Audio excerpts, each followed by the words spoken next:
Ahojte, vítame vás pri sledovaní ďalšej časti relácie Pod košom. V tomto dieli sme sa s našimi kamerami vydali na južné Slovensko. Tu si predstavíme mestský basketbalový klub Rieker Comtem Komárno. Zoberieme vás opäť na miesta, kam sa bežný fanúšik nedostane, porozprávame sa s predstaviteľmi tohto klubu, ale veď dosť bolo rečí, poďme do Komárna.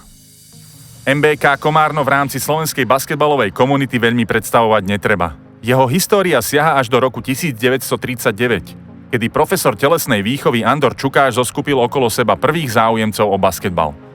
Ďalšie dôležité mená v histórii komárňanského basketbalu sú profesor Elegius Menke či profesor Eduard Čebo a jeho kolega Pavol Štefánik.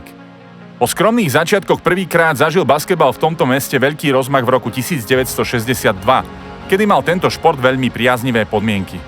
Na trénerskú scénu prichádza dnes už legenda nielen v Komárne, ale i v slovenskom basketbale Jozef Hugo Paulík. Jeho vášeň pre basketbal sa prenáša počas jeho celého pôsobenia v tomto klube ako vírus, ktorý nikto nevie zastaviť.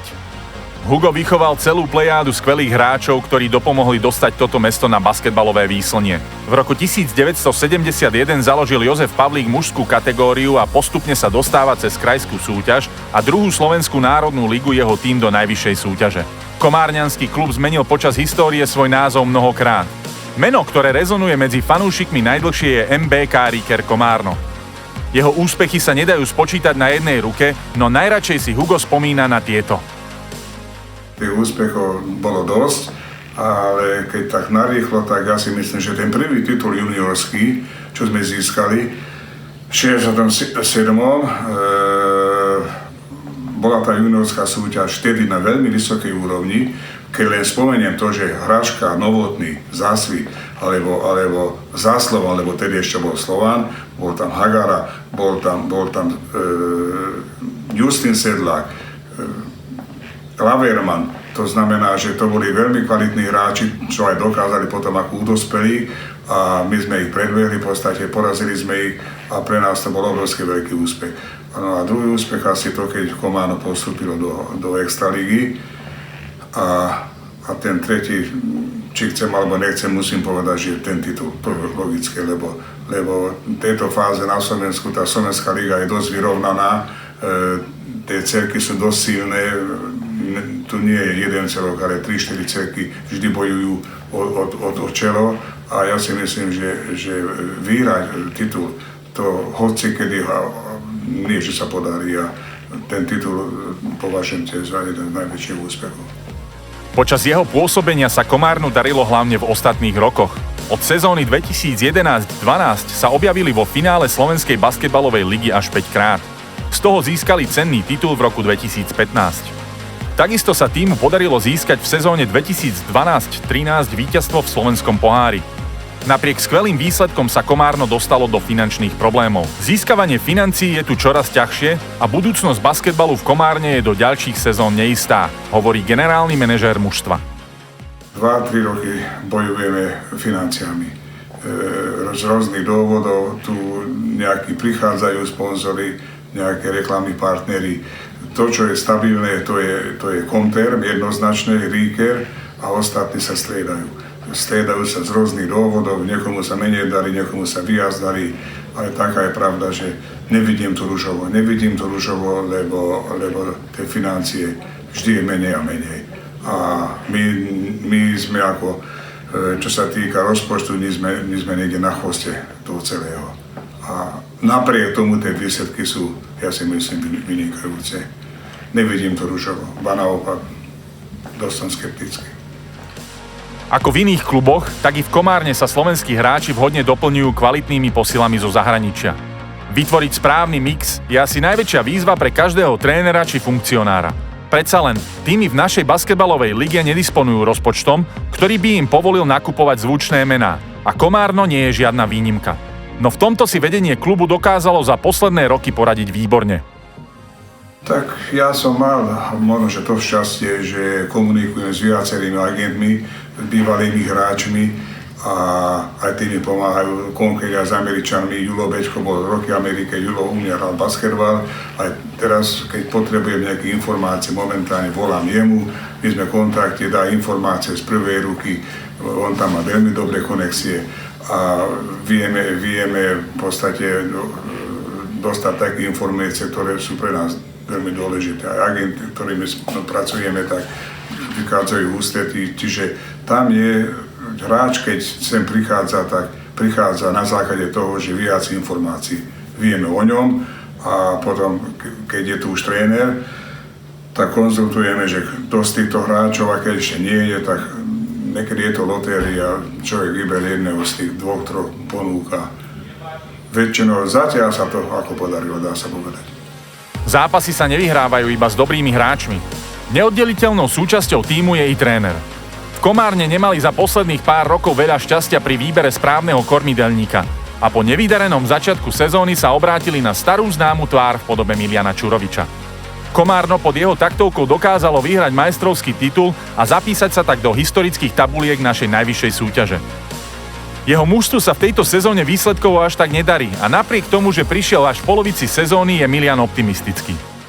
V tomto meste najviac mi chýba to, čo vždy zdobilo komárňanský basketbal, sú fanúšikovia. Zatiaľ sa nám nepodarilo, aby sme ich vrátili do haly, lebo je známe, že Komárno vždy ako klub, vždy s menším rozpočtom je dokázalo v posledných rokoch urobiť slušné výsledky a jeden z dôvodov boli aj fanúšikovia, ktorí nám v tomto pomáhali.